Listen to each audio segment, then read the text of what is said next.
nakakatulong po tayo na mabawasan yung pollution by practicing plant-based diet. Ano pa? So, pasensya na po dun sa next na slide. Medyo graphic po. So, ayan. Advantage is we protect our animal friends.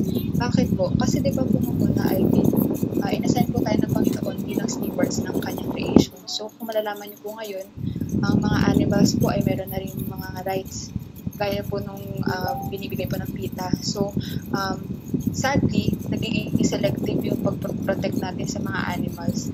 Pero kung malalaman natin mga kapatid, itong mga animals na to, they also deserve that. Nakakaramdam din po sila ng sakit, and hindi rin po tayo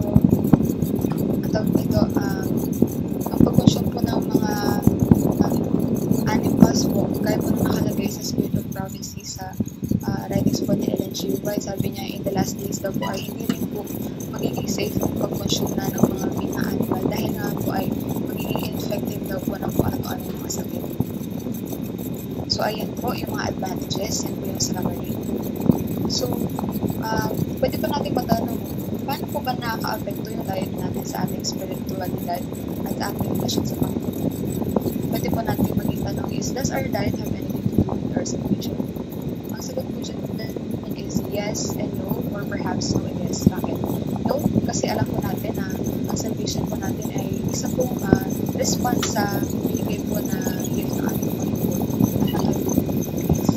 Pero, malalaman po natin, ang better behavior po is part po ng salvation ng Panginoon. So, yung mga naligtas, dapat ang natanong,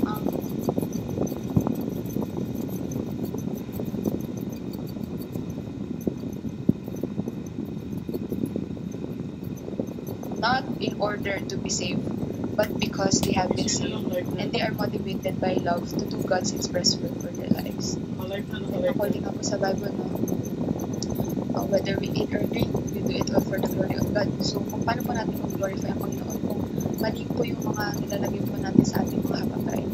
At isa pa, sabi po ito sa 1 Corinthians 6:19, tayo lang po ay mga templo ng Panginoon at hindi po tayo sa ating mga sarili. So, ating po kailangan ay ingatan ang templo na binigay sa atin ng Panginoon. So, dito na po tayo sa pinakagitna ng ating discussion. So, paano po tayo pwede start ng plant-based diet? Pinakauna is research, decide for yourself. So, this change is a mental conditioning. So, iniisip mo sa iba na kung mag-change ka ng diet, biglaan na. Ito po ay conscious decision na tayo na po nakalagay dun sa picture na nasa iba. Ito po ay sa dali. Nakikita natin po kasi ang gusto sa mga tao yan. Alam mo sa mga yung resource. Pero, kung makikita natin sa tayo nila din yan, napapalibutan nila sila ng meditation at pagkain. Pero nag-decide po sila consciously na hindi nila i-watch yung pagkain. So, kung start po ng plant-based diet ay isang desisyon. At kailangan po maging desisyon nyo kasi kapag desisyon ng iba, ay mahirapan po kayo mag-start. And kung gusto nyo pong matuto pa ng iba pong facts about plant-based diet, gusto ko pong i-recommend sa inyo yung The Game Changers po. Ayan po ay isang parang documentary regarding plant-based diet. Next is start small. So, pag sinasabi po nila na magpa-plant-based diet or magpa-practice ng good nutrition, iniisip ka agad nila ay lahat kailangan nilang baguhin. Hindi po ganun mga kapatid.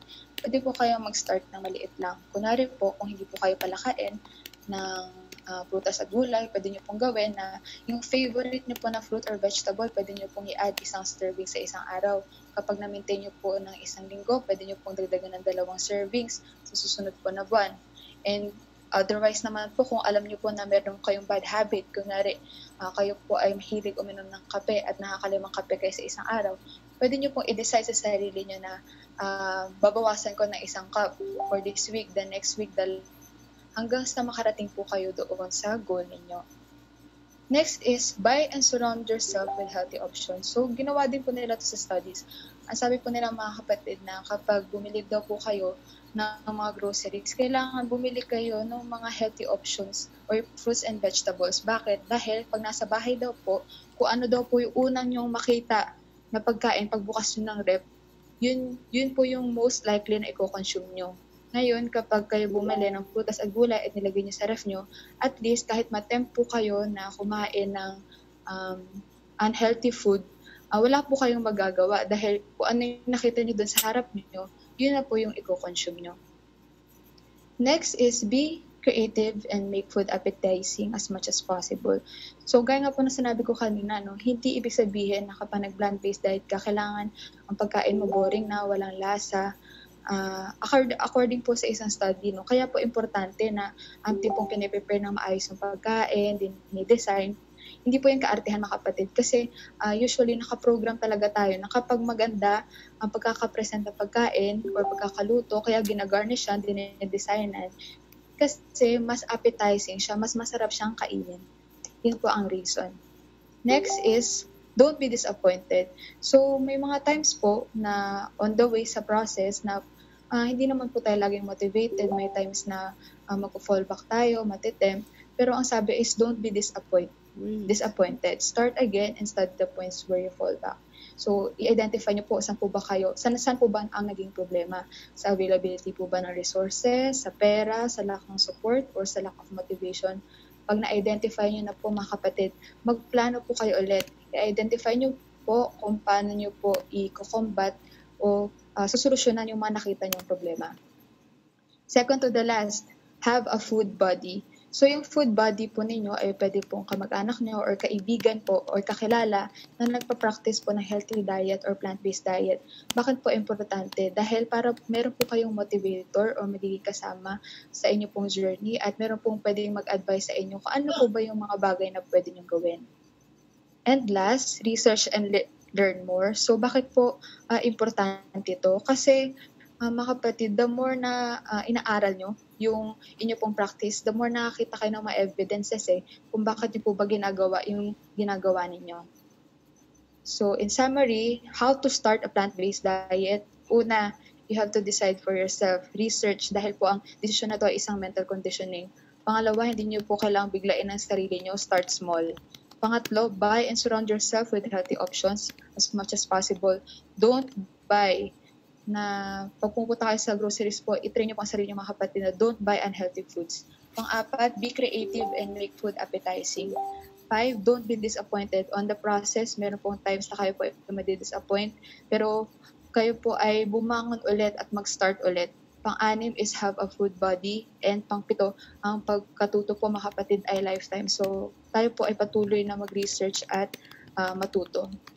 Gaya nga po na sinasabi po ni Hippocrates, let thy food be thy medicine, and thy medicine be thy food. So, ayun lang po mga kapatid, at nawa po ay tayo po ay mabless ng ating Panginoon.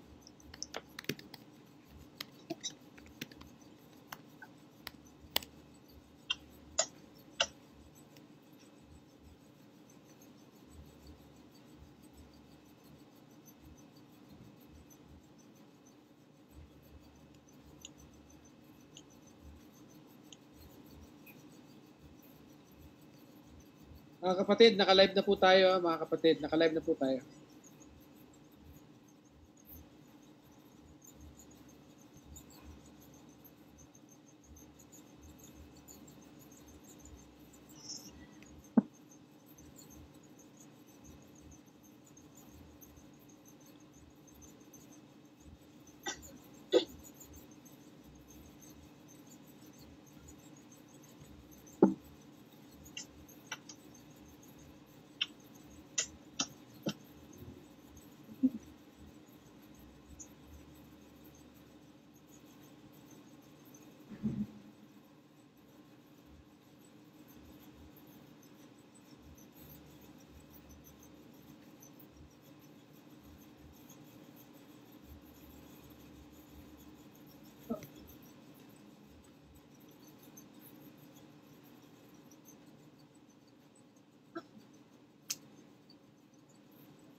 Wala po yatang sound, Brother Noel.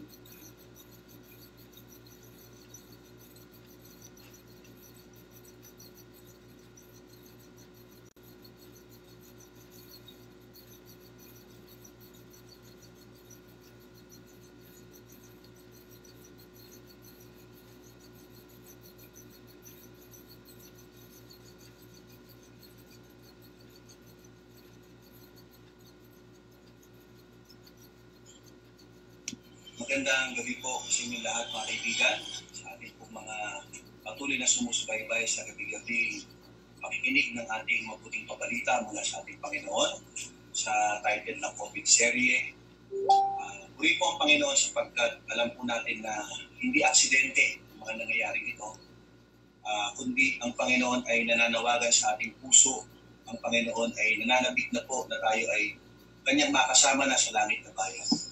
At isa lang po ang nais ko pong sabihin, ang Panginoon po ay lagi tayong nauunawaan, naintindihan, at nagmamahal sa atin sa araw-araw ng ating buhay. Kaya po ang aking aawitin ay may pamagat na God understands.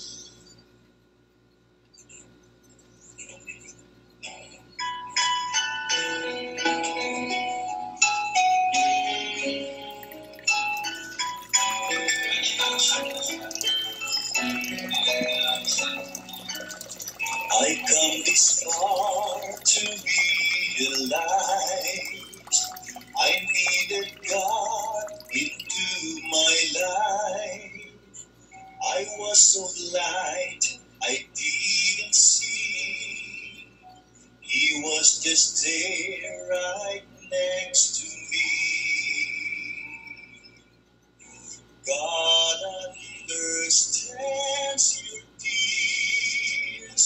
God understands your fears.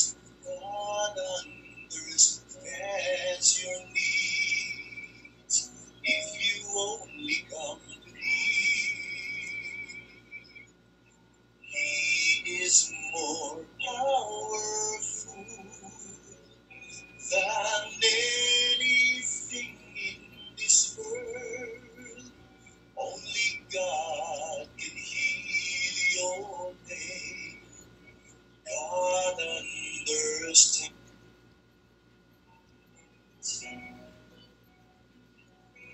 I often ask, oh Lord, why me? These heavy burdens I cannot bear. I was so blind, I didn't see. He carried them so patiently. God understands your tears. God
Magandang gabi po sa inyo lahat mga kaibigan, sa ating pong mga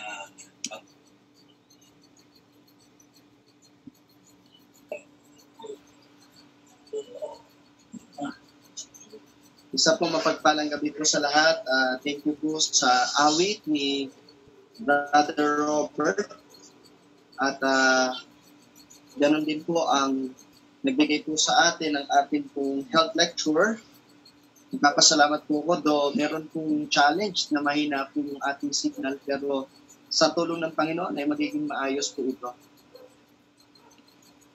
Patuloy po ko nagpapasalamat sa Panginoon sa mga kapatid na ginamit ng Diyos, including po sila Brother Herson, Brother Noel, Brother Robert, Brother Jiben, Brother Maiton, at ang iba pa pong mga kapatid na hindi ko po nabanggit. Nagpapasalamat po ako sa Panginoon sa gitna po ng ating pong quarantine ay napapakinabangan po natin ng maayos at maganda ang ating pong nagagawa pong pag-aaral, lalo na po yung pag-share po natin ito sa Facebook. So this time, ito po yung atin pong pangalawa sa huli. Sabihin, meron po tayong 2 gabi na lang, ngayon at saka bukas. Ano po, at sa atin pong, bago tayo magsimula, gusto ko pong sabihin sa inyo na i-share po natin ito. Ito po ay binasbasan ng Panginoon sa tulong ng Novaliches SDA Church. At ganun din po ang North Caloocan Church. Ano po. At naging malaking pagpapala po ito sa atin at sa bawat isa. At magtutuloy-tuloy pa to sa amin pong mga susunod pang crusade online project to Brother Noel. So, ngayon po mga kapatid, importanteng paksa ang ating pong tatalakayin, lalo na po sa mga taga-subaybay ng ating pong programa, ang COVID serye. Dahil po wala pa po akong na-receive na question starting kagabi, ay kung mayroon po kayong katanungan, wag po kayong mag-alala na, or wag po kayong mag-doubt or mahiya na isend po ang inyong pong mga questions sa ating pong mga kapatid na nag-share po nito at ganoon din po sa mga kapatid na nabanggit po. Doon naman po sa mga tagapakinig na naging interesado sa ating pong pangangaral ng salita ng Panginoon, ay kontakin nyo lang ho kung gusto ho ninyo magtuloy-tuloy at ating pong communication. Kontakin nyo lang po ang mga kapatid na nag-share po nito. At ang mga kapatiran po mula po sa Iglesia Adventista del Séptimo Día ay nasa iba-iba pong mga lugar. Kaya pwede po kayong pumunta doon sa church after po ng COVID, quarantine, at magkaroon ng personal na pag-aaral. At sa tulong ng Panginoon, makadalaw po kami sa mga iglesia po yan. Mga kapatid, nasa pangalawang gabi na tayo sa ulit ng ating pong tatalakayin. At nagpapasalamat po ako ng sobra sa lahat ng sumubaybay simula po sa umpisa hanggang sa katapusan. At ang ating pong tatalakayin po ay pinagmagatamit na bago ano ang kanyang identity at kasi ano ang koneksyon ng Babylon sa pangaral po ng Three Angels Messages. So ating tingnan po ang ating presentation at ating po ito kaayos.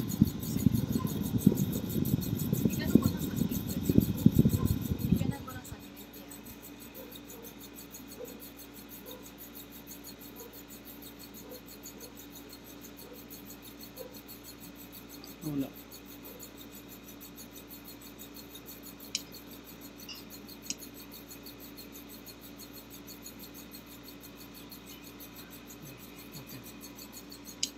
Mapagpalang gabi po lahat sa atin pong mga taga-subaybay at sa mga tagapakinig ng programa pong ito.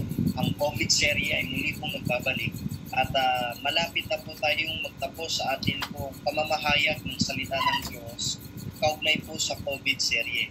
Pero wag po tayong malungkot sapagkat napakaganda po dahil napakarami po tayong narinig or marami tayong napakinggan ng mga katotohanan mula po sa banal na kasulatan na bibihira lang po natin napakinggan. Natitira na lang po sa atin ay ang 2 gabi ng pag-aaral kasama po ngayon. Ang huli pong gabi ng ating pong pag-aaral ay bukas ng gabi kaya wag po kayong mawawala. Ang ating pong paksa ngayon ay hindi po pwedeng hindi natin talakayin sapagkat hindi makukumpleto ang ating pong pag-aaral ng salita ng Diyos sa propesiya sa aklat po ng Revelation kung wala po ito. Ngayon, Ang ating pong pag-aaralan, nakita po natin mula po sa kasaysayan, propesiya, banal na kasulatan na mayroon pong magaganap na pagtalikod sa pananampalataya, paglaganap ng mga bulaang Kristo, at nakita rin po natin ang Antikristo, ang sistema ng papacy. Hindi po aksidente na napakinggan po natin ito. Ito po'y kagustuhan ng Diyos upang makintal sa ating isip at puso ang mga katotohanan na magbibigay sa atin po ng liwanag.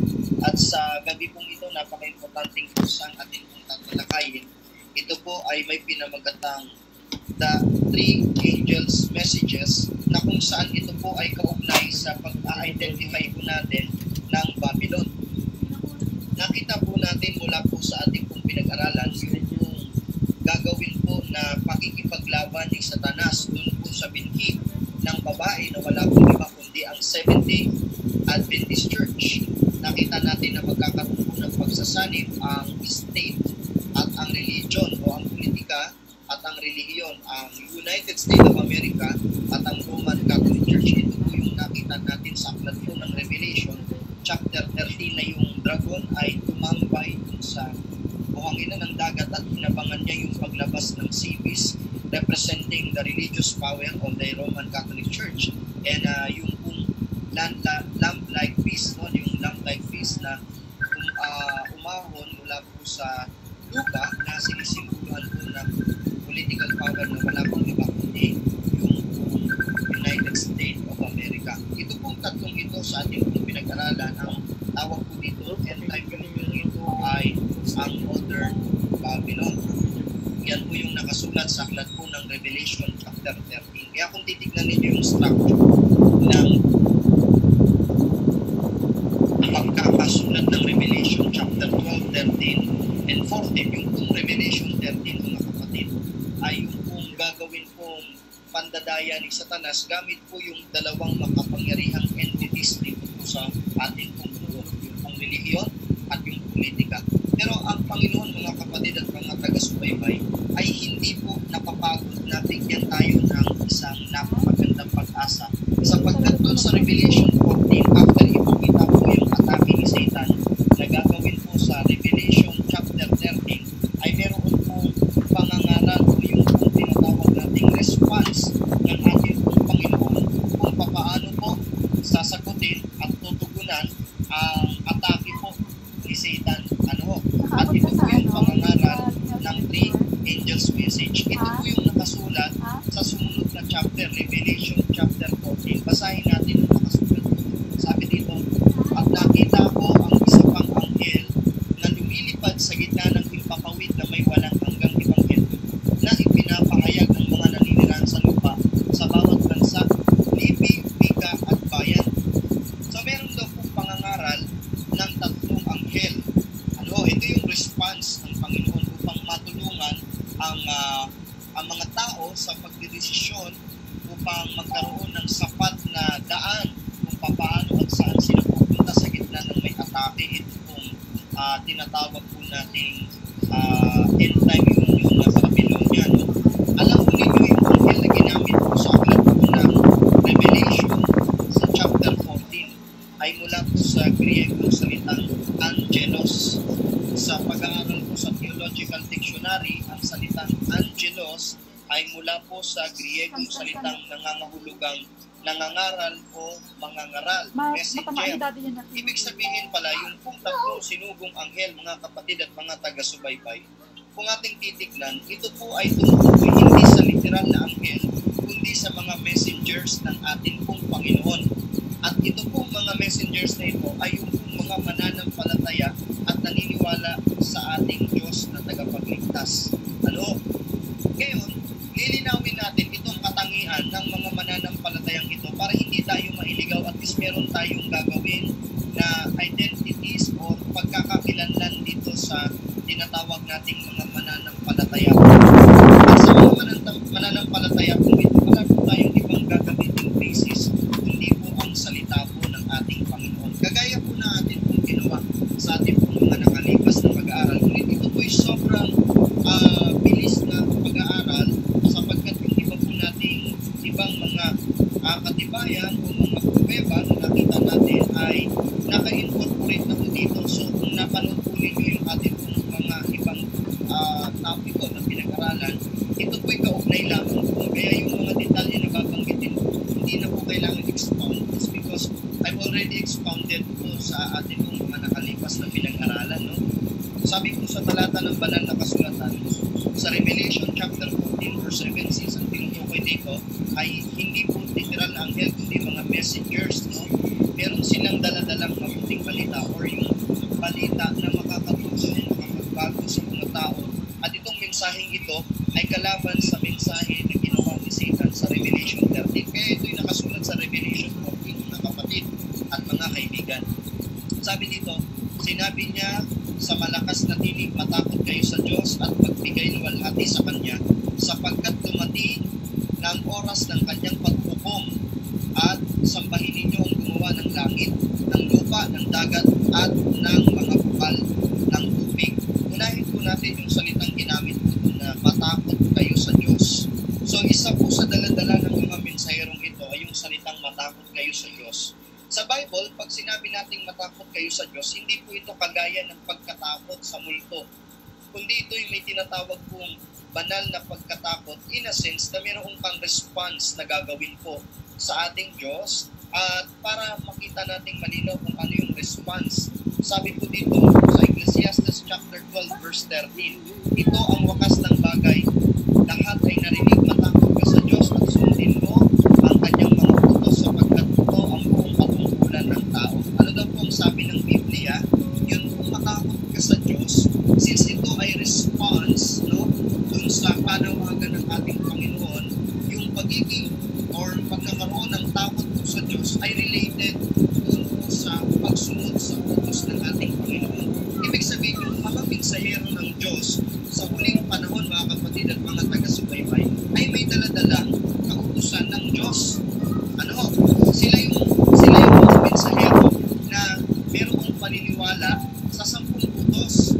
Hindi po ito yung mga messengers na nagsasabing kilala nila si Kristo pero ayaw po nilang tanggapin yung 10 utos.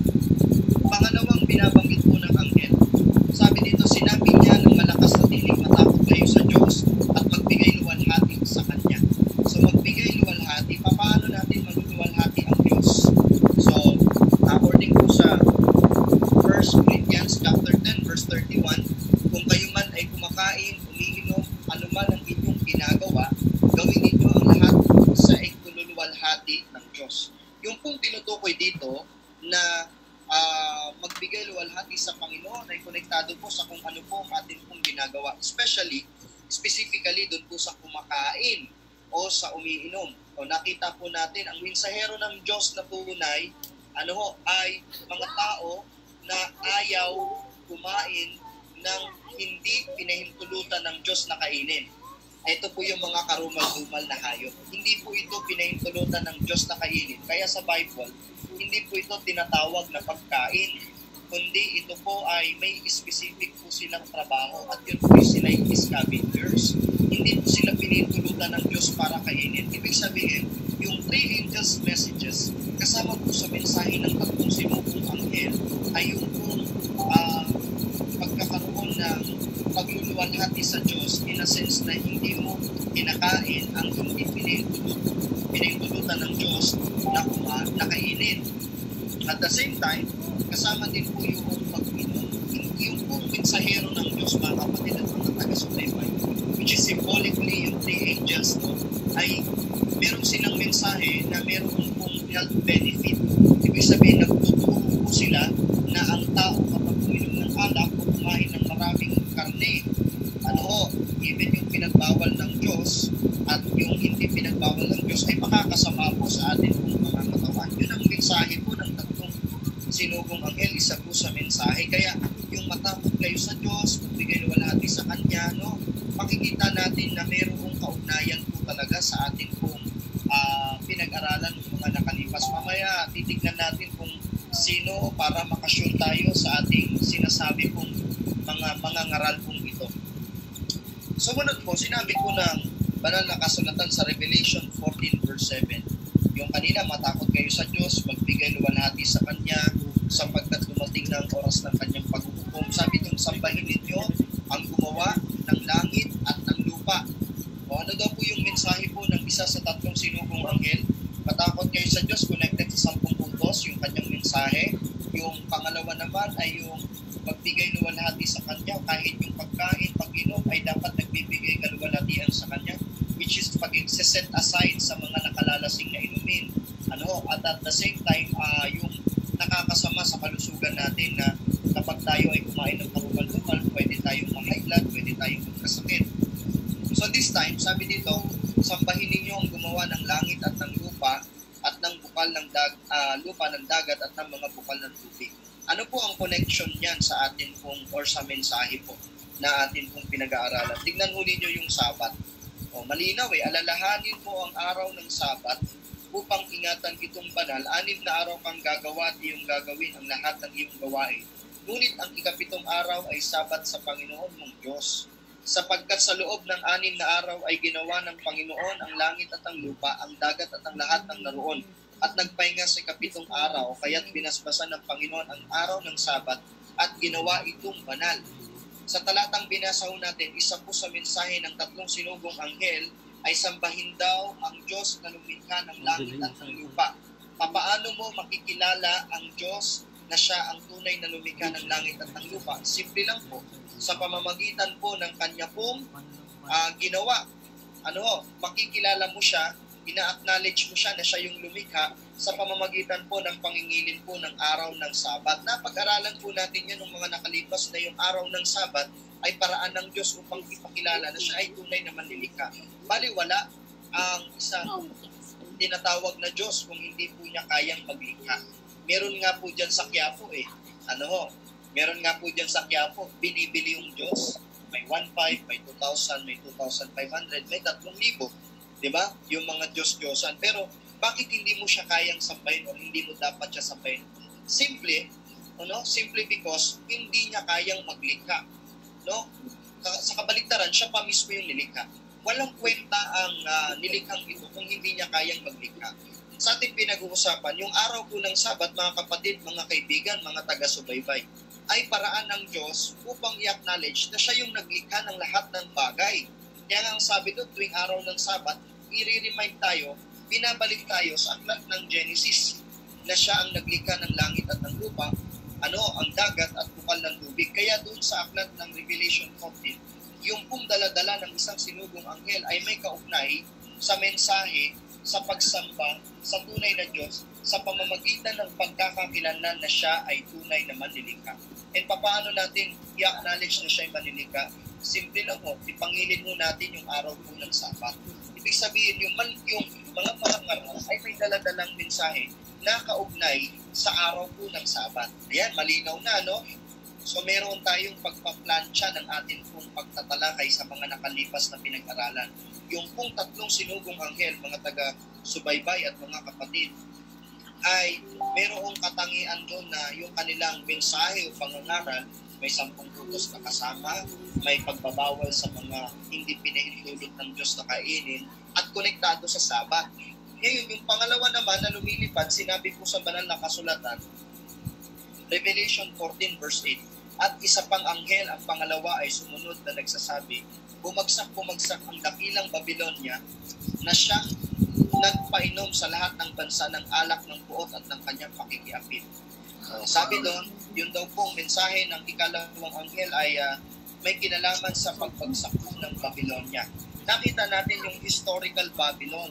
Ang historical Babylon, mga kapatid, ay sentro sa literal pong Babylonia na nasa Old Testament.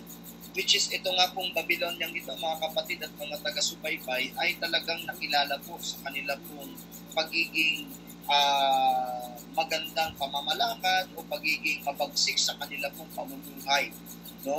At kilala rin po sila sa Hanging Garden at sa iba-ibang magagandang ginawa nila.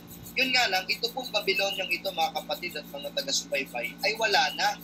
Yung historical Babylon, yung literal na Babylon na nasa Old Testament, talagang wala na sapagkat ito'y nasakop ng Medo-Persia at talagang hindi na po nag-survive or wala pong nag-survive na kaharian ng Babylonia. So hindi na siya nag-exist.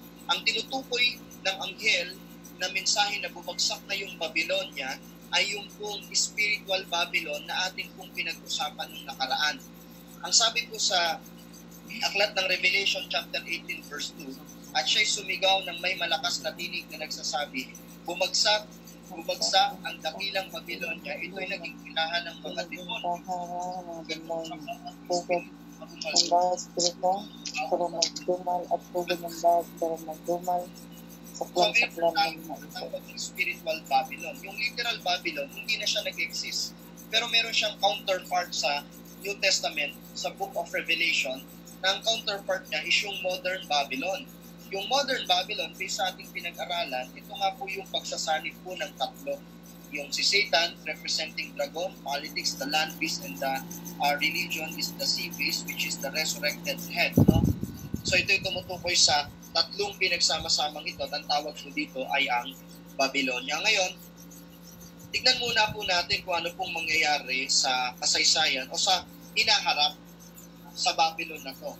Sabi dito, at dumating ang isa pang 7 anghel na may 7 mangkok at nagsasalita sa akin na nagsasabi, halika, ipapakita ko sa iyo ang hatol sa tanyag na mahalay na babae na nakaupo sa ibabaw ng maraming tubig. Ito yung kanyang kung katangian, no? Nakaupo sa ibabaw ng maraming tubig. At ang babae ay nakadamit ng kulay ube at ng matingkad na pula. Nagagayakan ng ginto at ng mahalagang bato at mga perlas.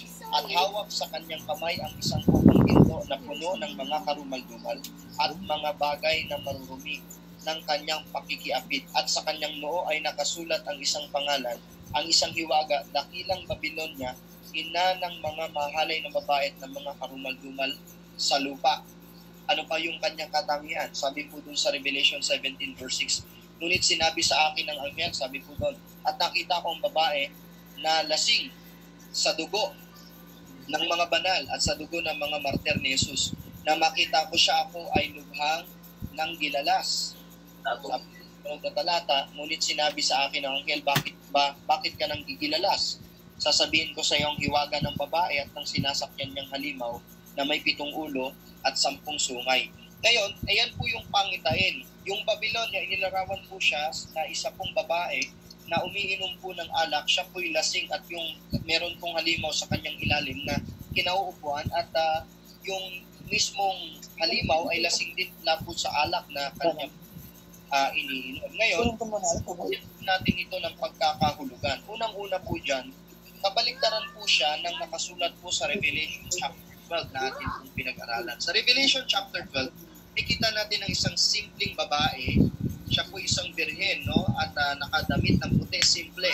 Samantalang ito naman pong babae na nakita natin ngayon ay nagagayakan ng iba't ibang kulay, which representing na siya po ay isang patutot or prostitute woman. Itong prostitute na babaeng ito, pansin mo ninyo yung itsura, no? Simple versus maraming makeup, no? Para maka-attract ng maraming lalaki. At napag-aralan natin sa Revelation chapter 12 na yung ay tinutukoy or tumutukoy sa tunay pong iglesia. In short, ito pong tinutukoyan natin ngayon ay sa peking iglesia naman. Ano ang katangian ng peking iglesyang ito? Ngayon, pansinin natin mula sa Bible, mula sa kanyang mga katangian binanggit natin, meron po siyang specific na katangian na sinasabi ng Bible. Sabi sa Revelation 17 verse 9, kailangan dito iisip na may katangian. Ang 7 ulo ay 7 bundok na kinauupuan ng babae, sila rin ay 7 hari. Ibig sabihin, yung pong babae, mga kapatid at mga taga-subaybay, no, ay iglesia, siya po ay nakaupo sa isang halimaw na mayroong 7 ulo. Sabi dito sa Revelation 17 verse 9, yung 7 ulo ay kumakatawan sa 7 bundok. Ayan. Alam po ba ninyo na ang group ay tinatawag na the 7 hills? No, ito ay geological setting po ng sinasabi nilang eternal city o ng Rome. Yung pong eternal city na ito ay binubuo po ng 7 hills. Ito pong Rome. Ito po ninyo, ito po yung 7 hills. Yung pong Capitoline, Quirinal, Viminal, Esquiline, Palatine, Pelian, at Aventine. Ito po yung 7 hills ng Rome. So, ibig sabihin, ang 7 hills of Rome, itong bundok na kinauupuan ng babae. At yung babae ay church. Ayan, mas pinaw po, sabi dito. Yun naman pong tubig na nakita, no, na kinauupuan ng mahalay na babae, which is also representing na halimaw, ay mga bayan, napakaraming tao at mga bansa at mga wika. Kasi dun sa bundok na yon may mga tao. So, inuupuan ng babae, yung pong burol, no? O yung kasama po yung tinatawag natin mga tao, dito may kita po natin na meron pong pagkakatulad sa atin pong nakalipas na pag-aaral. Sa pinag-usapan dito ay yung babae o yung iglesia na nakaupo dun sa halimaw at yung halimaw po ay tumutukoy sa 7 bundok ng Roma. Wala pong church po dun na nakaupo po sa Rome kundi ang Roman Catholic Church. Ang Roman Catholic Church ay sinabihan din po ng banal na kasulatan na lasing sa dugo at ng mga banal at sa dugo ng mga martir ni Jesus. Sabi dito, nang makita ko siya, ako'y lubhang ng gilalas. O kagaya po ng pinag-aralan natin ng nakaraan, bakit siya tinatawag na lasing sa dugo ng mga banal? Diba, based po dun sa kasaysayan, meron silang Inquisition, which we expounded no dun sa ating mga nakalipas na pag-aaral.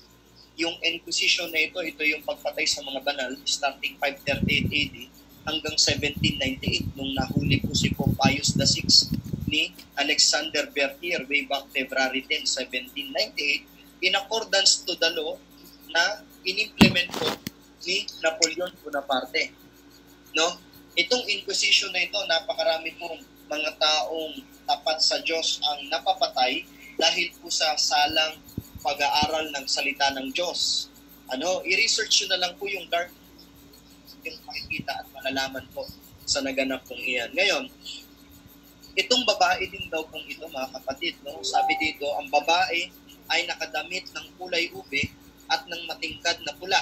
Nagagaya ka ng ginto at ng mga mahalagang bato at mga perlas at hawak sa kanyang kamay ang isang kopang ginto na puno ng mga karumal-dumal at mga bagay na marunong sa kanyang pakikiapit. At sa kanyang noo ay nasulat ng isang pangalan, ang isang iwaga, dakilang Babilon ang ina ng mahalay na babae. Ito po yung nanotice ninyo. Mapapansin ho ninyo dito, siya'y marumi sa kanyang pakikiapit. Ang tanong, paano siya nakiapit at saan siya nakikiapit? Yung pong kinaapidan ng babaeng ito, ng relihiyong ito ay ang politika. O pansinin mo sa atin pong bansa. Sino po ba yung may boses na relihiyon na talagang mas malaki yung boses at nakikialam pa sa atin pong politics or sa mga politicians, di ba po, ang Roman Catholic Church. Yun po yung paraan po nila ng pakikiapit. Sabi po dyan, nakadamit ng kulay ube at matingkad na pula. Yan po yung mga tinatawag nating mga simbolo na ginagamit na pangunahing kulay nito pong mga kardinal at ng mga pari sa atin pong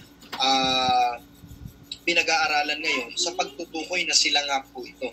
Hindi po si Brother Bressy, hindi po ang Seventh-day Adventist ang gumawa po nito. Ito po talaga ay isang interpretasyon na mula po sa Panginoon sa pamagitan po ng mga Protestants at iniingatan po ng Seventh-day Adventist sapagkat ito isang katotohanan na nagpalaya po sa napakarami kong mga tao. Ngayon, pansinin mo ninyo mga kapatid at mga taga-subaybay. Sabi sa Revelation 17 verse 10, para makasure tayo and there are 7 kings. 5 are fallen and 1 is, okay, and the other is not yet come. So, yung 5 are fallen, one is present, other is not yet to come. That is future. And when he cometh, he must continue a short space. So, sino po ito? Sino po ito? Okay, 5 are fallen. Dito may kita natin ito yung Egypt, Assyria, Babylon, Medo-Persia at Greece. Noong panahon po ni John, nung sinusulat po niya ang Book of Revelation, wala na po ang 5 bansa pong ito or yung pong 5 kings na ito. Sabi dito, the one is that is present tense in the time of John, no? Ang present po dyan is none other than yung pong tinatawag nating political Rome. No, political Rome, ito po yung isang side ng Roman Empire na ang concern niya is more on politics. Yung sinasabi po ni John na the other is not yet to come, na magpo-continue ng short space, ay yung pong future tense sa panahon po ni John, none other than the papal Rome. Ano po? At yung papal Rome, according po sa prophecy, he must continue a short space. Ayan. So malinaw na po mga kapatid at mga taga-subaybay, yung mensahe ng ikalawang anghel ay konektado sa pagbagsak ng Babylonia. Ibig sabihin, kinukwento at ipinapahayag ng Babylon ng isa sa sinugong anghel ang pagbagsak po ng Babylonia. Alam ko po masakit yung pong pagbagsak ng kilala pong pananampalatayang Roman Catholic Church, yung sistema ng papacy, ang gusto pong wasakin ng Diyos at kasama po ito sa mensahe ng tatlong sinugong anghel. Hindi po ito mensahe lang ni Brother Presi. Ang tatlong sinugong anghel, mga kapatid at mga taga-subaybay, is none other than the Seventh-day Adventist Church. Kami po ang tumutupad sa tulong ng Diyos sa pamamagitan ni Kristo ng mga bagay na ito at nagpapahayag ng pahayag po ng tatlong sinugong anghel. Kaya po kapag napakinggan nyo po ito po hindi aksidente, ito po ay panawagan po ng Diyos sa inyo. At sa tulong ng Panginoon, malaman natin kung paano tayo kakampi sa Diyos upang nang sa ganun ay maiwasan natin yung puot ng Diyos at yung pagbubuhos po ng tinatawag po nating 7 huling salot. Ngayon, sabi ho dito, isa pang anghel, ang pangalawa ay sumunod na nagsasabi, bumagsak ang dakilang Babylonia, yung mensahe ng ikalawang anghel, alam niya kung sino ang Babylonia at alam niya kung kailan ito babagsak at papaano ito babagsak. Yan ho yung mga na-share ho nating mga katotohanan nung nakalipas po. At sabi pa po sa sumunod na talata na atin pong pinag-aaralan, kaya nga kung titignan po ninyo, Revelation 14 verse 9, ang pinipinpoint dito sabi, at isa pang anghel, ang pangatlo ay sumunod sa kanila na sinasabi sa malakas na tinig, kung ang sino man ay sumasamba sa halimaw at sa kanyang larawan at tumatanggap ng tanda sa kanyang noo o sa kanyang kamay, ay mapapahamak sa atin pong pinag-aaralan po, no? Mapapahamak in a sense na magkakaroon daw po ng tinatawag na sealing. May sealing po. Seal ng Diyos at seal ng Diablo. Ang seal ng Diablo ay ang Sunday law, ang seal ng Panginoon ay ang 7th day Sabbath. At yung mga tao na magte-take charge dun po sa tinatawag po nating seal ng Diablo, sila po yung Without warning, fire and brimstone fall from the heavens. at sila po yung makakaranas po ng hell, mga kapatid at mga taga-subaybay. Sa atin pong pinag-aaralan, hindi po natin ito ginagawang pantakot. Ngunit ito po kasi yung totoo. Yung pong mga tao na makakaranas ng tatak or pipili ng tatak ng hayop ay makakaranas po ng impyerno. Yan po yung tinalakay natin nung pong nakalipas na pag-aaral. Ngayon, makikita po natin sa sumunod na ito pong impyerno ay talagang nakadesign para magbago ng sanlibutan. Para magbago ng sanlibutan at upang hindi ito magkaroon uli ng kasalanan. Ayan. Ngayon sa pagpapatuloy, sabi po sa atin pong tinatalakay, sabi po sa ating tinatalakay sa sumunod na talata, iinom din naman ng alak ng puot ng Diyos na inihandang walang halo sa kopa ng kanyang puot at mahirapan sa apoy at asupre sa harapan ng mga banal na anghel at sa harapan ng kordero at ang usok ng hirap nila ay papainan lang magpakilanman. At sila ay walang kapahingahan, araw at gabi, silang mga sumasamba sa halimaw at larawan nito at sino mang tumatanggap ng tanda ng kanyang pangalan. Kaya sabi nga po dito mga kapatid at mga taga-subaybay, yung pong parurusahan ng Diyos sa huling panahon ay yung mga sumasamba sa halimaw. Yung pong kakampi ng dakilang Babylonia. Yung pong nakiapid dun po sa Babylonia. Yung nanatili sa dakilang Babylonia kahit alam na nila na mayroong mensahe ang Diyos na natanggap nila ngunit ayaw nilang pakinggan. Mensahe na may kinalaman sa pagtatapos ng sanlibutan ito o mensaheng may kinalaman sa pagbagsak po ng Babylonia, pinagpatigas pa rin ho nila ang kanila pong mga puso. Kaya ang panawagan po ng ating Panginoon, narito ang panawagan para sa pagtitiis ng mga banal, sa mga tumutupad sa mga utos ng Diyos at tumahawak ng matatag sa pananampalataya ni Jesus. Ayan, napakaganda pong pangako sa bawat isa mga kapatid at mga taga-subaybay. Sinasabi rin po dun sa aklat ng Revelation chapter 14, yung pong tinatawag pong pangitain tungkol sa 144,000. Sabi doon, tumingin ako at naroon ang kordero na nakatayo sa bundok ng Zion. Kasama niya ang 144,000 may pangalan niya. So sino ba itong 144,000 nito? Ito ba'y literal o ito ba'y may kinalaman sa tinatawag nating simbolikong pangangahulugan? Alam mo niyo, yung 144,000 mga kapatid at mga kaibigan ay tinatawag po sa Biblia na military unit. Pag binasa ho ninyo yan sa aklat ng Numbers chapter 31 verses 3 to 5, sabi doon, 12 tribes of Israel must have 12 leaders in each tribe. Every leaders must have 1,000 people.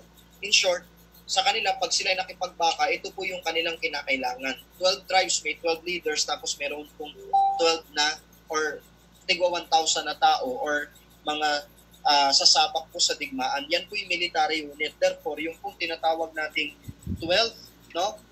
Ayan, no? Yung 12 times 1,000, that is equivalent to 144,000. Sino po yung 144,000 na yan? Yan po ay hindi literal na numero. Yan po ay symbolical na numero which representing mga kapatid yung tinatawag nating church militant o yung iglesyang patuloy na nakikipagbaka. Pag sinabi ho nating 144,000, hindi po yan literal na numero. Sa Bible, kaya po ginamit yung 144,000, it's because the moment na yan ay nabasa ng mga nagbabasa ng Griegong salita, automatic gets na nila na itong 144,000 ito is just a military unit. Ibig sabihin ng military unit, nakikipagdigmaan, nakikipaglaban, nakikipagbaka.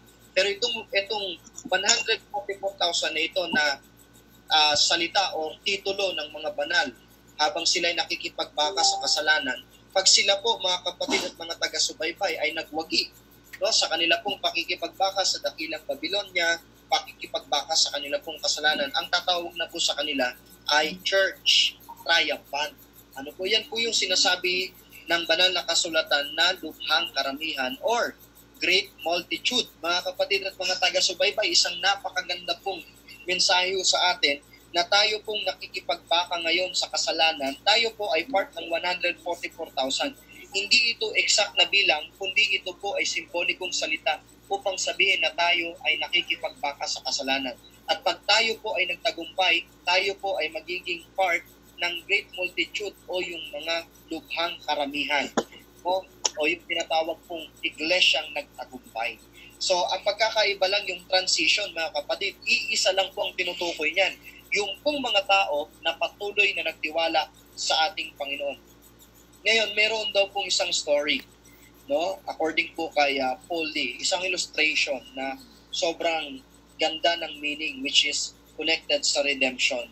Sabi niya doon, mga kapatid at mga taga-subaybay, meron daw pong isang bata, no, na meron siyang 2 ibon at ito pong 2 ibon na to, mga kapatid at mga taga-subaybay, ay sobrang tatanda na. Kaya ang ginawa po ng bata is gusto po niyang ipakain na lang to sa mga pusa, itong mga ibon na to, kasi maano na sila, matatanda na sila at hindi na nga po sila nakakaawit, no? Hindi na sila nakakapag entertain sa bata, kaya ipapakain na lang sa pusa. Ngayon, ito daw po ay nakita ng isang pastor.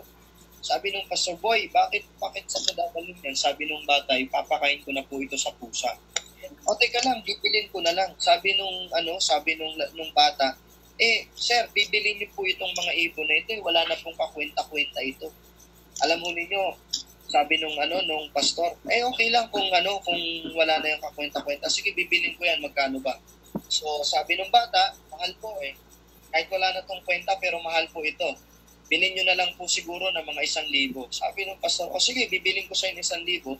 So, binili po ng pastor itong 2 ibon na ito. At alam ho ninyo, ang ginawa po ng pastor ay pagkabili ho niya, binuksan po niya yung cage at tumakas ng mabilis po yung mga ibon. Habang tinitignan ng pastor, na-realize niya, sabi niya, itong mga ibon na to na tinatawag ng bata na walang kwenta ay parang umaawit na redeem, and redeem. Isang napakagandang pagkakataon na makita na yung 2,000 na yun, mga kapatid at mga taga-subaybay, ay parang tayo. Sabi po sa aklat ng Revelation chapter 4 verses 2 to 3, narinig ko ang isang tinig mula sa langit na gaya ng lagaslas ng maraming tubig at gaya ng ugong na malakas na kulog, at ang tinig na aking narinig ay gaya ng mga manunugtog na tumutugtog ng kanilang mga alpa. At sila'y nag-aawitan ng isang bagong awit sa harapan ng trono at sa harapan ng 4 na nilalang na buhay at ng matatanda. Walang sino mang natuto ng awit ngayon kundi ang 100 at 44,000 lamang na tinubos mula sa lupa. Ang question, bakit sila lang yung nakakaalam? Bakit yung specific na tao lang? Halimbawa, bakit ako lang yung nakaalam ng awit na yon? Simply because that is based on my experience. So yung kanila pong inaawit ay yung refleksyon na ibinigay ng Diyos sa kanila, na kaligtasang ibinigay na personal po nilang na-experience o naranasan. Kaya sila lang yung nakakaranas po ng awit na yun. Mga kapatid at mga taga-subaybay, isa po itong panawagan po sa atin ng Panginoon. Ang kanya pong panawagan sa atin ay magkaroon tayo ng buhay na hanggan, isang kaligtasang gusto niyang ibigay sa atin. At gusto niyang ipakita na sa pamagitan ng pagbibigay ng awit na ito ay ma-realize natin na ang kaligtasang inaalok ng Panginoon ay personal niyang ibinigay at personal nating ma-experience kung ito ay tatanggapin natin. Sabi po sa talata, hindi nadungisan ang mga ito ng kanilang ng sarili sa mga babae. Ito yung mga peking iglesia. Yung 144,000 yung nakikipagbaka, pinilit nila sa tulong ng Diyos na hindi marumihan ang kanilang sarili sapagkat sila'y malilinis. Ang mga ito'y may mga sumusunod sa kordero saan man siya magtungo. Ang mga ito'y ang tinubos mula sa mga tao bilang mga pangunahing bunga sa Diyos at sa kordero. Mga kapatid at mga taga-subaybay, maraming nagsasabi, saka na lang ako babalik sa Diyos, no? Kapag mabait na ako. Saan ka nakakita na nagsasabing, saka na lang ako magpapagamot pag magaling na ako? Saka na lang ako pupunta sa ospital kapag magaling na ako? Wala pong pumupunta sa ospital na magaling. Lahat po ng pumupunta sa ospital, they acknowledge themselves na meron silang problema sa kanilang kalusugan. Lalo na po sa mga Pilipino. Hindi tayo sanay na magkaroon ng monthly check-up. Nagpapa-check up tayo kapag malala na yung sakit, pag dumudura na tayo ng dugo, pag inatake na sa puso yung iba. Yun ang ginagawa rin natin sa ating spiritual na buhay. Ang ginagawa natin sa spiritual na buhay natin, gusto nating bumalik sa Diyos pag mabait na tayo. Pero ang totoo, hindi natin kayang magpakabait kung wala si Kristo. Ang pinakang magandang gawin sa atin, mga kapatid, o pinakamagandang gawin natin, ay lumapit tayo sa Panginoon nang nakikita natin ang ating sarili na makasalanan, upang sa ganun makita natin yung ating pong mga kakulangan. Hindi gusto ng Panginoon na tayo mapahamak. At kung ang tingin mo ngayon, huli na ang lahat, huwag po kayong maniwala sa ini-insist ni Satan dahil it's not too late para magkaroon ng pagbabago. Ngayon pong gabi nakita natin yung pong tinatawag na pagkilos ng Panginoon na ang 3 sinugong anghel, ang kanila pong mga mensahe ay napakinggan niyo po sa atin pong pusada. At ang gusto ng Diyos ay tanggapin mo ang mga mensaheng ito sapagkat ito'y mensahe mula po sa Panginoon na ginamit po ang Seventh-day Adventist, which is nagsisimbolo po sa 3 sinugong anghel. Nang mensahe ng 3 sinugong anghel ay hindi kailanman makakasama sa tao. Ang pagsunod sa 10 utos, ang pagsunod sa araw ng Sabat, ang pagsunod sa kalusugan na magkaroon ng tamang pagkain, tamang iniinom. At the same time, yung pagsunod na sinasabi na kayo ay lumabas sa bayan ng Babylonia. Tinatawagan kayo ng Diyos ngayon pong gabi na kayo po ay magkaroon ng pagbabago sa inyo pong mga puso at inyo pong mga isip. Na kayo po ay magkaroon ng pagkampi sa Diyos at pag-iwan sa isang pananampalataya na tinatawag ng Diyos na Babylonia, na kung saan ang salitang Babylonia ay hango sa salitang confusion.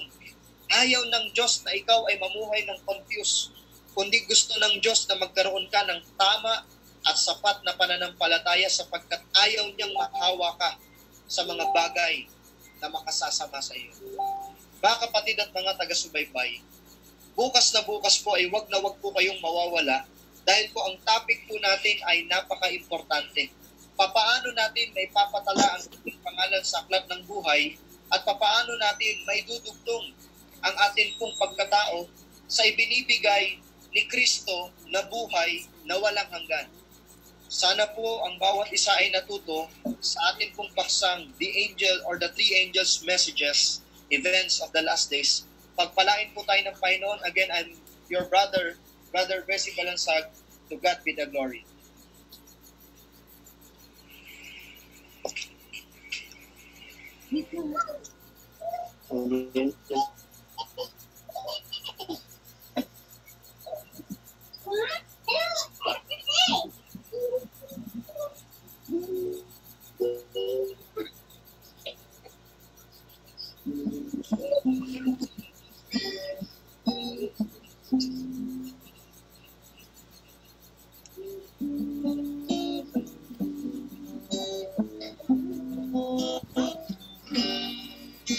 Saan ka nabubuhay, mahal na kaibigan? Sa Diyos ba o sa pansarili lamang? Saan ka patutungo? Sa langit ba o impyerno? Isipin mo ito, kaibigan ko. Ngayon ang araw ng kaligtasan mo, kaibigan ko. Baka ang bukas ay di na darating. Buhay mo'y madaling lilipas at magwawakas.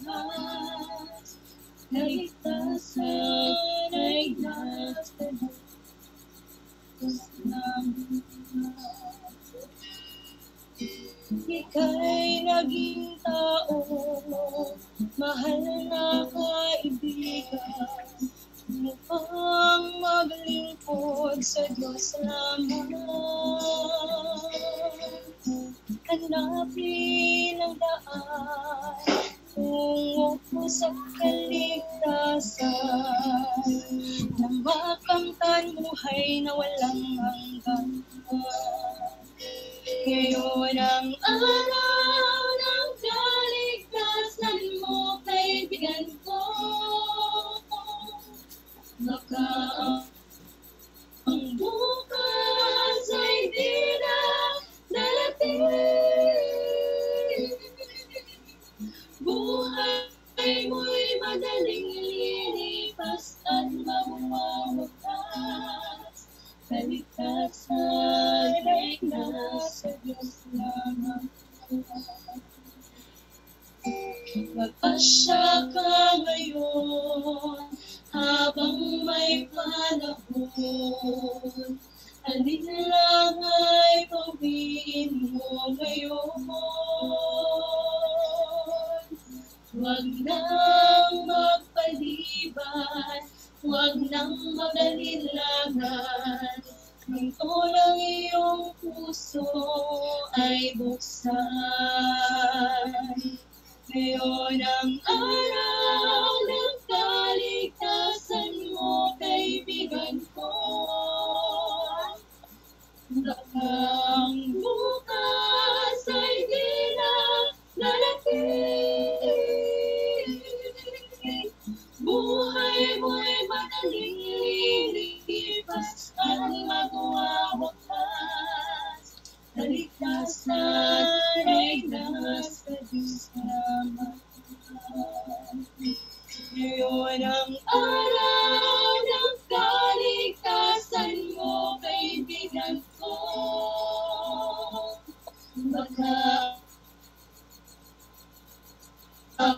ang bukas ay di na darating.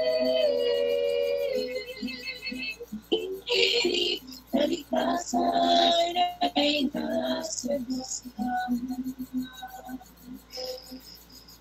Kaligtasan ay nasa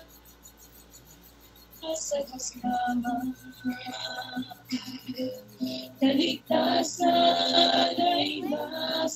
salamat.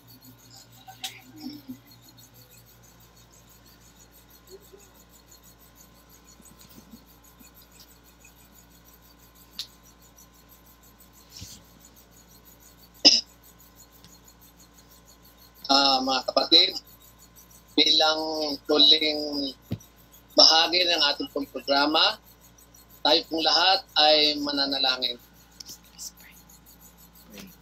Mapagpalat, mahabagi namin Diyos na makapangyarihan sa lahat. Lubos po ang aming pasasalamat ng galakang gabing ito. Sapagkat ang iyong lingkod na si Brother Christy ay patuloy na naghahayag ng iyong banal na salita. Salamat po o dakilang Diyos. Naway ang kanyang mensahe na nakaabot sa iba't ibang sulok ng Pilipinas, gayon din po sa buong mundo, na ito o dakilang Diyos ay napakinggan ng bawat isa. Lalo na Panginoon ang mga hindi pa nakaalam ng mga katotohanan. Ama, ito nawa ay naging daan upang makilala nila ng lungkusta at maunawaan nila ang mga katotohanan. Sapagkat alam namin o dakilang Diyos, ang mundo ay malapit nang magtapos. Tayo po ay nasa kapanahunan na ng ikalawang yugto. Sa last 2 minutes na po ang mundong ito. Sa kabila na ang mga bagay na dumarating sa ating mga kapighatian, kalungkutan na bumabalo sa mundong ito, kadahilan ng mga salot na nagaganap. Ama, ito po ay isandaan upang lalong ang iyong mga anak, ang iyong bayang nalabi. At kung ang mga bayang namin nalabi, Ama, ay nanghihina at nanglulupaypay, palakasin sila, Panginoon, magitan. Sapagkat alam namin, Panginoon, kayo po ay darating. Kaya, Ama, ang lahat po na nakabot ng tinig ng iyong lingkod na si Brother Christy, nawa ito, O Diyos, ay makapagbago ng direksyon ng kanilang pananampalataya. Maunawaan nila ang katotohanan upang sa ganon o dakilang Diyos, sila pong lahat ay magdidesisyon ng kanilang mga sarili ayon sa kanilang pananampalataya. Ngayon din, Panginoon, ang mga tao na naabot ng tinig na ito, nawa o dakilang Diyos, kilusin sila ng iyong banal na Santong Espiritu at maunawaan nila ang mga katotohanan at ang mga taong naliligaw dahil mo o dakilang Diyos sa katotohanan ng daan upang sila ay magkamit ng buhay na walang hanggan. Salamat po, Ama, sa gabi-gabi na paghahayag ng iyong banal na salita sapagkat ang lahat po ay nakaalam ng katotohanan. Gayon din o dakilang Diyos, inilalapit ko din po sa inyo. Kami pong lahat, mga leaders, mga members, at bayang nalabi, kami dakila nawa ay magsama-sama sa isang tinig. Itayo namin ang kabanalan ng araw na Sabat at ang banal na kautusan ay ipahayag namin na may katotohanan upang sa ganon mahayag na o dakilang Diyos sa lupang ito ang katotohanan at kung mangyari na ang mga bagay na ito, kayo po ay darating na. At yun po ang aming lubos na inaasa. Kaya, Ama, salamat sa nalalapit na pagtatapos ng gabi ng series ito. Magitan po ng mga teknolohiya, mga gadget, mga thumb-up sa cellphone, nawa o Diyos, ito po ay nakasulok-sulukan upang sa ganon o dakilang Diyos, sila po ay magdidesisyon, tatanggapin kayo bilang Panginoon ng kanilang buhay, bilang Diyos na nakapagligtas, at siya ang maging daan tungo sa buhay na walang hanggan. Kaya, Ama, lubos po kaming umaasa na ang iyong mga pangako ay patuloy po namin iniingatan at patuloy po namin pinananampalatayan at patuloy po din namin ito pinanghahawakan pagkat ito dakilang Diyos ang pumoprotekto at pumoproteksyon sa aming pamumuhay. At kayo, dakilang Diyos, ang nag-iingat. Inilalagay mo kami lagi, o dakilang Diyos, sa ilalim ng iyong kapangyarihan upang magkagayon, o dakilang Diyos, kami ay nasa isang maayos at kapatagan ng aming pamumuhay. Samantalang, Ama, sa gabing ito, kami po ay magmuling tutulog, ihimlay sa aming mga higaan, nawa o dakilang Diyos, ang patnubay at pag-iingat ng banal na anghel ay aming pong maranata. Salamat po, Ama, sa iyong lingkod na patuloy mong ginagamit. Nawa ang karunungan ng langit at ang bendisyon ay patuloy pagkaloob sa Kanya, tampo ng Kanyang pamilya. Ingatan nawa sila, ingatan po kaming lahat na may mga bahagi sa gawain ito upang sa ganun o dakilang Diyos, kami purong lahat ay magkaroon ng isang malaya at panatagan sa iyong piling o aming mahal na Panginoon. Umaasa po kami, Ama, sa pamagitan ng mga bagay na ito.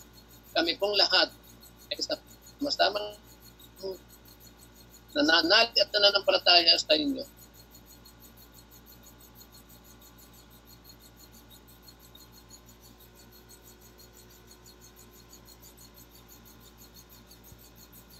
Naway ang sama-sama po namin hiling at dalangin, dumating na ang aming mahal Panginoon Diyos. Yan na ba?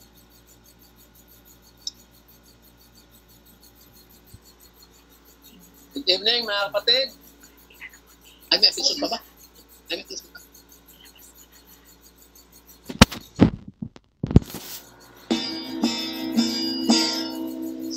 Side by side we stand, awaiting God's command, worshiping the saving King, living by His grace and moving on His face. Jesus will see us through.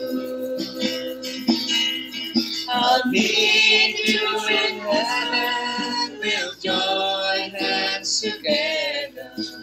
Meet me by the Savior's side.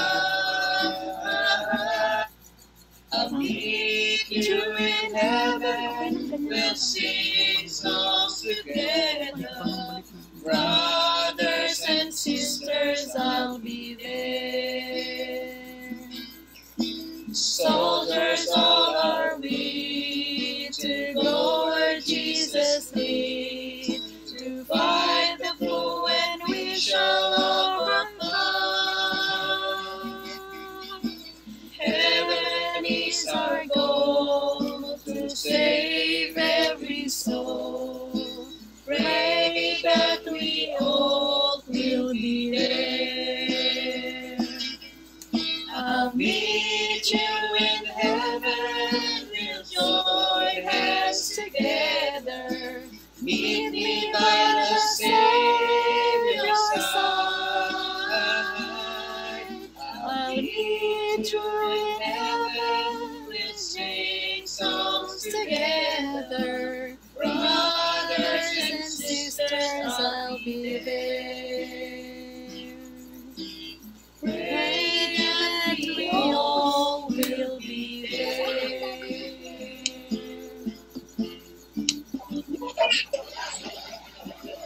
Magandang gabi po sa inyo mga kapatid. Bukas po ay huling gabi ng ating pong pag-aaral. Sa tulong ng Panginoon, ipanalangin natin. First time po nating mananawagan po sa online. So, looban ng Panginoon sa pangangaral na ito, pananawagan ng Banalay Espiritu ay meron pong maabot na talagang taong bukas at tanggapin ang Diyos. Hindi ang Diyos na tagapagligtas sa pamamagitan po ng bautismo. Angin po natin ito mga kapatid.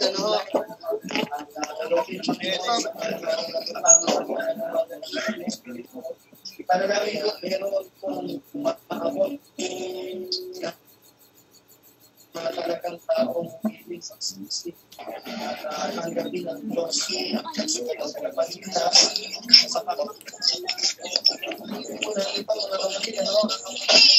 Magandang gabi po, brother. Magandang gabi po. Lahat. Magandang